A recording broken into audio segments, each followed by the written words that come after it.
So first of all, I just want to thank everyone for coming tonight, and a special thank you to our panelists and to Marguerite Sundberg for helping arrange this. I do want to start off with just providing a little bit of an intro. Most of this is in the program, but just to kind of introduce everybody, and then we're going to start off with a question. And then as questions come up for you all, feel free to ask them. So I'm just going to go in alphabetical order, so no order implied. So we're going to start with Mary Angelo, who's a dancer, choreographer, and teaching artist with the Red House Theater here in Syracuse. She's also artistic director of Angelo-Dance Project, based in New York City. Miss Angelo trained at Idlewild Arts Academy and the Ailey School, and she holds a BFA from Southern Methodist University. Her additional training also includes the Joffrey Ballet School, the Alvin Ailey School, Martha Graham School, and Paul Taylor School. In 2008 and 2009, Mary was the recipient of the Meadows Exploration Grant. She also received an artistic internship with the Dallas Theater Center and was a finalist in the McCallum Theater's Dancing Under the Stars Choreography Festival. Next we have Miss Amanda Bruton, who's both an international, Miss Bigness, is both an internationally exhibited artist and author who maintains both a gallery and a studio here in Syracuse. Her work has been exhibited in several prestigious group and solo shows, and her large-scale paintings are often selected and commissioned for both corporate and residential clients, including the Turning Stone Resort, the Merrill Lynch Corporation, and Bausch & Lomb. She's currently working on her latest book, an exhibition about abstract art and contemporary processes used by working artists today. Also, Ms. Bigness continues to explore the abstract through surface manipulation and is working on a new series called The Journey Stones Revisited, which is a reflection of her extensive travels both here in the United States and in Europe. Sounds good when you say. And then we have Miss Amanda Bruton, who's both an actor and a singer. She earned her BFA from NYU, the Tisch School of the Arts. She's been performing both regionally and in New York, being most recently seen as Bellamy in the Red House's production of The Fantastics and as Bee in the new musical How Deep is the Ocean, featuring Tony Danza with the New York Musical Theater Festival.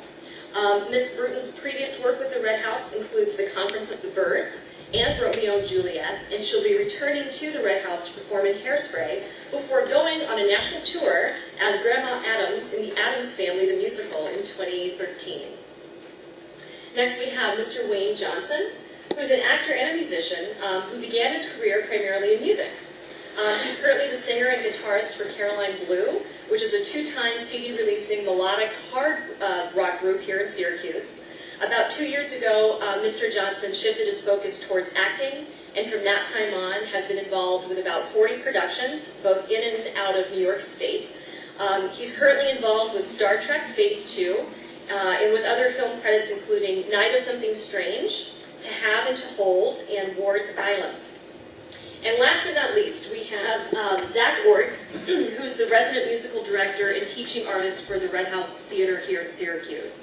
Mr. Orts graduated from the University of Miami with a degree in both musical theater and an emphasis on music directing.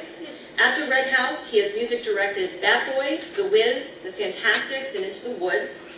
Outside of the Red House, he's worked on Catch Me If You Can on Broadway, A Christmas Story on his out-of-town tryout, and at the Central Coast Repertory on I Love You, You're Perfect, No Change. So thank you to everybody for being here. We're just going to go ahead and jump right in. I'd just like for everyone on the panel to address the following question. If you could start out by describing your experience of becoming a working artist, and including any challenges or obstacles that you faced, any rewards, and especially any advice or suggestions you have for our students. And whoever would like to start. Could you repeat the question? It's kind of a long question. Okay, so if you could start off by describing your experience of becoming a working artist, and include with that any challenges, obstacles that you may have faced, rewards, and any advice or suggestions you may have for our students. Yeah, I can start. I started becoming a working artist by getting lucky.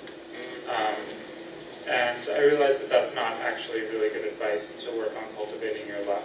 But I graduated college and was able to jump from job to job, partly because I have a niche skill, which is playing piano, and people need pianists. But one of the things that's been really important to learn as I'm working, and that I would encourage all of you to learn, is that you don't want to, just because I've been working since college, doesn't mean I'm working because I deserve to more than all of the other people who aren't working. I'm working because I happen to be in the right place at the right time. And I've done everything that I can to try and make it so that I keep working, but it doesn't mean that I'm better than those people. And so when you go to talk to people about getting a job or for a job interview, you want to try and keep as even a keel as possible, so that if you do get the job, it's great, it's Yahtzee, everything fell in line for you that time. But it's not necessarily because you were better than all of the other entrants. It's just because this one worked out and it was a good fit. And similarly, if you don't get the job, you can't beat yourself up. You can't talk about how stupid those casting people were, or the people who were hiring, because they didn't recognize how fabulous you were. And you just have to be able to level it all up.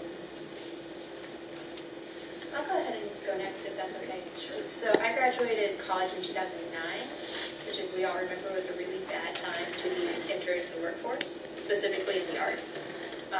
Bad news for everyone, really. So it was really a mixed bag, and my background primarily is concert dance, which is even worse. So even when you're successful, you're not making money, or you're making barely enough to pay for half of rent and then food. You're a dancer, so you don't eat anyway, so it's fine. So it was a challenge, and there's just my first year out of college. I'm a dancer, but mostly a choreographer, so I would enter into festivals and things to try and get my work shown, and they would say, congratulations, we'd love to have you, but we lost our funding.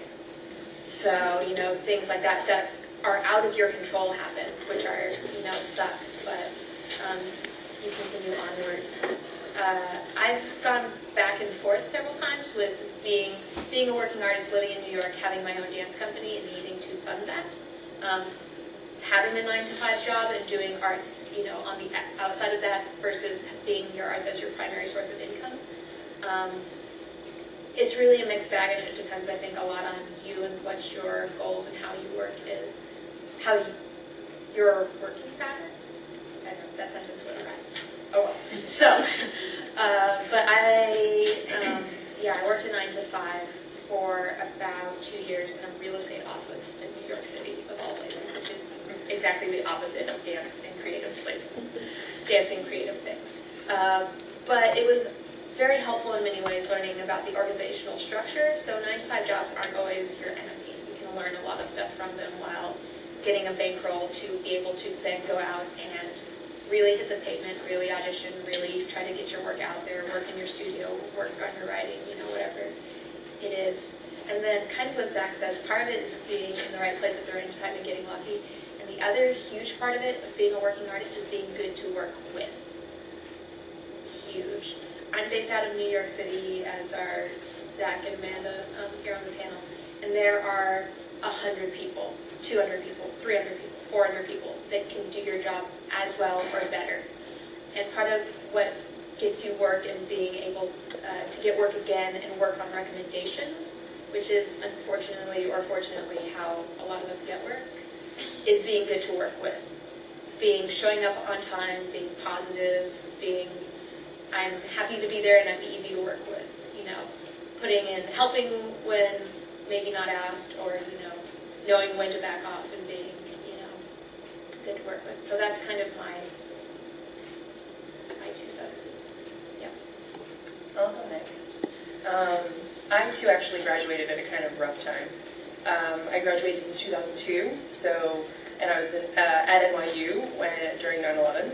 And that following year was obviously, as you can imagine, a difficult year to be in the arts. Everybody was just everything ceased for thrive for a while, and what I learned was that you cannot let the grass grow under your feet. Even if you're not in a project or in a class, you've just got to continue to make things happen. And so for a while, I worked in New York, but I would work doing projects for little to no pay. Because to sort of piggyback on what Mary was saying, work begets work. So maybe you're doing an equity showcase where you're not making a lot of money, but you're going to meet a new director, you're going to meet other actors, you're going to meet a stage manager or the producer, all of those people. And if, as she said, you're good to work with, you will continue to work again. The more people you meet, the better chance you have of somebody else hiring you down the line. And it's also drive. Like I said, it's just for a long time. I kind of knew I was going to grow into my type. Everyone said, you're probably going to have to make your own work for a while. You're a character actress, so when you're 22, you can't play the older, crazy lady next door, which I'm going to be playing. So I started my own theater company, which is also not easy to do, but I just was determined to make my own work. So I had my own theater company in New York for 4 years, the Spontaneous Shakespeare Players. And we did unrehearsed improvised Shakespeare in Central Park. And then we also launched an educational program, and so then I started working as a teaching artist. And I actually just stepped down from that position because I'm going to be going out on tour next year. So I would just say that it's just persistence and getting yourself out there as much as you possibly can, staying in class. I know that I think Meryl Streep or Robert De Niro, all of those people you have to stay in class. You have to continue to hone your craft because it is a constant learning experience. You learn new things every day, and all the experiences that you're going to have, whether you're in a bad show or a good show or a mediocre show, you're going to learn something from that experience. So I would just say that you just have to continue to keep yourself fresh. The industry's constantly changing, so you stay in class, you meet new casting directors, that sort of thing. Because going to class is like going to the gym. It's constantly keeping those muscles fresh. So that's what I would say. That's great advice.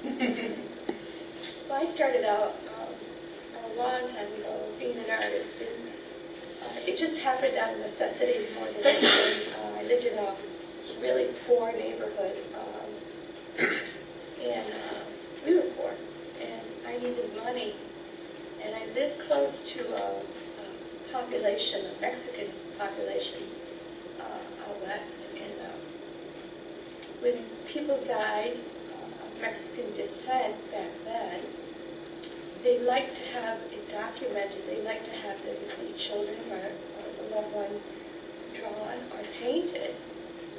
So I would go to different people's homes because they would have the wakes right in their homes, and I would draw or paint people that had died. Sometimes they were children. And I would make money from that. And it sounds morbid, but they were very happy to have this done. So that was one of my first jobs. Being an artist is not a career. I'm sorry, it just isn't. A fine artist, a visual artist, it's, what is the word? I'm completely lost on that word. It's a passion. It has nothing to do with money. It has nothing to do with 9 to 5. It has everything to do with living, breathing, eating your art, and loving what you do, and to be willing to not have the best of everything, and to not have opportunity, and not have recognition, and not. There's no guarantees. If you like to create and make things, that is what you do. If you want to eat food, you either find someone that can help you afford to buy food, have a roof over your head, or you do other things like wait on tables, work in factories, all of these things I've done, teach part-time. Whatever I could do, I've done. I've raised a family. I worked 2 full-time jobs. I still did my art. I've always done my art because it's a passion. But I never expected to make a living from it And I still don't. When someone pays me $5,000 for a painting, I'm like, are you kidding me? But I run to the bank with that check before they change their mind. So, yes, I write. The reason I write is because my passion is so great for what I do. I have to write it down. So this is my book. This is Painted Terror Created. And it's about the philosophy of creating, about how I feel when I create, how things affect me, how other people affect me, how music, I just love music, how music makes me want to paint even more. And that's my main medium is painting. Now, I sound a little raspy. I'm a survivor, a cancer survivor, throat cancer, a very rare form of throat cancer, which was caused from the environment. And one of the things about being a visual fine artist, studio artist, is that we tend to work with a lot of toxic materials, and sometimes we're not as careful as we should be. And I'm glad I have the opportunity to say this in front of a few people, and I will preach it to the day I die. Make sure you have proper ventilation. If you're working with toxic materials, wear a mask, wear a breathing, something to help you breathe the air. Don't be stupid and think that, oh no, nothing's going to hurt me. Don't use your bare hands when you're painting with some of the petroleum products like acrylic paint. A good friend of mine died a few years ago from pancreatic cancer because he would paint with his hands.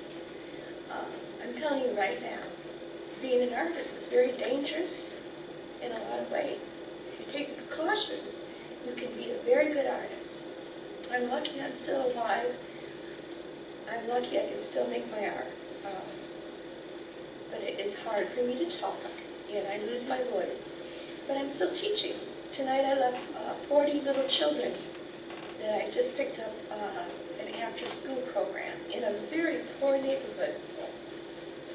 And these kids are so eager just to know something about art. Yet they're so outrageously bad, you won't believe it. But because I can't scream and yell like a lot of teachers do, they listen to me because they're wondering what I'm about. I'll start drawing or whatever and talking softly just like I am right now, and they pay attention because they want to know. They really do. So if you have a passion, any passion, if you're willing to share it, give it, do it, you will be successful. Maybe not monetarily, but success comes in many ways. You guys said everything I wanted to say.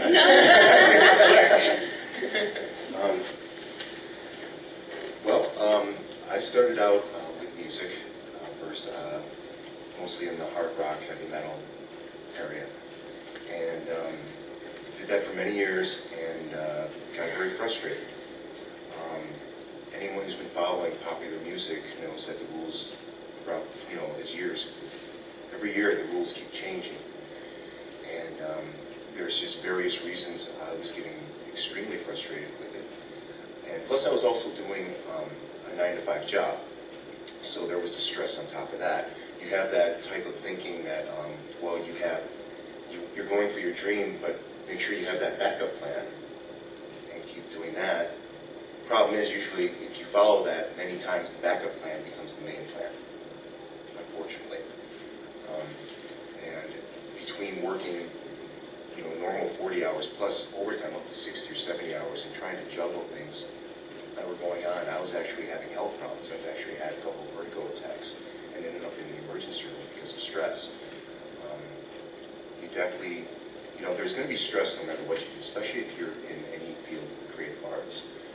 But that doesn't mean you have to invite it in. There are ways to avoid things. And, with music, it was like, okay, I've been doing it this way for so long. What am I doing wrong? Maybe I need a break. And while I took a break, I started thinking more about acting because I had dabbled with it a little bit. I actually took a theater course. Unlike almost everybody probably here, I don't have very much training in terms of like theater. I do have a bachelor's degree in music, but with acting, when I was in high school, I took one theater course, and I loved it. But for various reasons, I chose music. And, so it was like music I kind of put in the back here because it stressed me out. I actually had a mental block for the longest time. I didn't even want to touch guitars or sing or anything. It's just every time I would get the urge to do it, like, no. Because the stress would come back up. So, but I love performing. And then coincidentally, around the same time I got laid off from my job. So, while I was unemployed, I said, well, I'm going to see what I can do with acting, and I'm going to do it a little differently. I'm not going to go right back in if I can help it. I mean, of course, there are times when it gets very scary. You can't pay rent, you have no food. You're relying on so many people and you don't want to, but sometimes, when you have that drive, you have that passion, when it's a lifestyle to you, there are things. You'll find out when you're on this path, whether it's painting, music, acting, any of those things, you're on this path, and there's going to be many things that happen to you that you don't expect. One of the things I would definitely recommend is to research your chosen field as much as possible, get as much training as possible, keep getting training, as we said before. You're constantly learning. You never stop learning. Always try to build yourself to be the best that you can be in what you do. But there's going to be things, no matter how prepared you are, there's going to be left turns.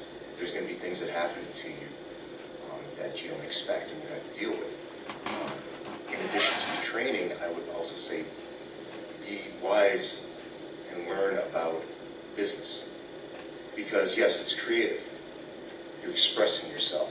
To me, music, acting, all this, painting, writing, to me, it's a way of honestly expressing what is inside of you and bringing it out. But the problem is, at some point you have to deal with the business aspect of it. And it's not a question of, if somebody's going to screw you over. It's when. Especially when you're dealing, into the general public. And it's happened to me many times. I had to learn the hard way. Almost everything I had to learn with acting, I had to learn the hard way. Now, granted, my music background helped me a lot. There's a lot of similarities with the creative arts and stuff like that, but there's also many differences. And that helped me, but there are times when I've fallen right off the road myself. Another thing to bear in mind is be prepared for rejection. Really be prepared for it because you're going to get it more often than not. And there are people that will just they go to an audition, they don't get the part, and it'll just crush them. And you can't let that happen. You go in there, my advice, you go in there like you own the part. It's your part. You're just showing them that you own it. But once you're done, leave it there. Because if you're in a place like LA or New York, you might be auditioning 7 or 8 times a day, or not more. If you're hanging on to that audition while you're going to the next one, just hurt your chances with that audition. And there's so many things, against you as is. Don't make yourself be one of those obstacles if you can help it. And rejection, that comes with people's opinions too. There are people out there, everyone is entitled to their opinion, I believe, and whether it's negative or positive, everyone is entitled to it. However, more often than not, you get the negative.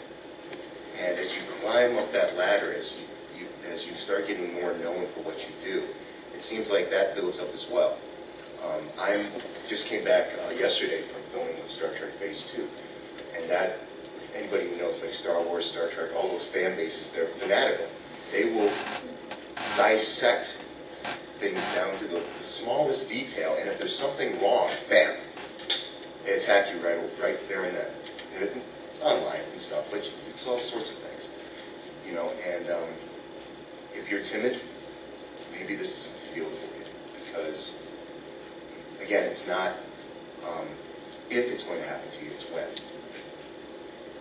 Be able to deal with criticism. Constructive criticism is fine. Destructive criticism, ignore it. You know, for whatever reason people do that to you, ignore it. And try to be around people who are supportive, positive, and it will help you greatly. It's helped me, and if I can expound a little bit that. Also work on networking, as was mentioned before too. Networking is more important than you may think. Your technique is very important. Your craft is very important. But when, like for example, with acting, a lot of times, what will happen is I have to start at the bottom of the network. So each little production group is like a network, and you start at the bottom until you get to that point where, business-wise, you're bankable, or the word is out that you're reliable, that you're on time, that you don't complain. And that's a big thing, because if you have, just to divert there, you're going to see when talking, I kind of go off on like turns all the time, and sometimes I don't come back, you know, because that's just the way I am. But the complaining part and stuff, I've actually seen and heard production managers or directors say, I'll never work with this person again, they're complaining too much, they're just being a diva. I can't stand working with this person. And that person just shot themselves in the foot. Because this person is a casting director that gets a lot of things done and can do a lot for you, but because we're complaining. I mean, the longest I've ever had to wait, and having said that, here's a great saying, hurry up and wait. Get there on time, get in makeup, and wait. Just wait. And if you're one of these people that's like, well, you know, it's the set should already be set up, everything should be ready to go by the time I'm ready to go, and what's going on here, and I don't have the right type of food, and where's my jacuzzi, and you know, all this stupid stuff. You're shooting yourself in the foot. You know, the longest I've ever had to wait on a production is 4 days straight, 12-hour days. I was in my costume. They said they might need them, so I was there. End of the day, they said, well, I guess we didn't need you, maybe tomorrow. I said, okay. Got a chance to read, got a chance to sleep, you know. And also watching what everyone is doing, which goes back to the first point about learning. You know, watch what other people are doing, see what they're doing, and, you know, it's a big help. You just keep bringing it in. And everything builds upon one another. It's an ongoing learning experience, and you know, but definitely none of the, you know, I mean, there's going to be times where you're going to be in hellacious conditions, especially if you're acting, but with music, painting, everything like that. There's going to be times where you know it's going to seem like everyone's against you, and you know if you have people close to you that are supportive, then yeah, I'm not saying keep it all bottled in because then you'll explode. That's not going to happen. So. But, you know, out in public, you know, definitely online. The last thing you want to be doing online is be like, oh, I'm on this production and this sucks. This casting director is not utilizing my talents properly, or this actor has more lines than me. I don't understand what to do. You know, you start playing that game, forget it. You know, you're just, again, it's hard enough as is. Why make it harder? Research what you're doing, have a plan, write it down, and keep track of it. You know, you go down and say, okay, this is working, this isn't working. Can this be changed? If it can, change course. Keep going until you get to what you want, what your definition of success is. For some people, it's being, you know, on the tabloids and having millions of dollars and fancy cars and stuff like that. For others, it's just the satisfaction of getting a painting or a book or a song or being in a film and having it done and knowing that they have that satisfaction that they did the best they could and they're proud of it. That in and of itself is success. You define your own success. And forgive me for my voice being a little hoarse as well because I just spent the last 7 days speaking like this as a Klingon, so sorry. so I'm a little hoarse myself. Sorry, I should have had a warning that. Thank you all, and those were some really great suggestions. And what I really hear kind of as a theme is having your identity as an artist, but also, you know, yourselves aware of the other resources that are around you and really taking advantage.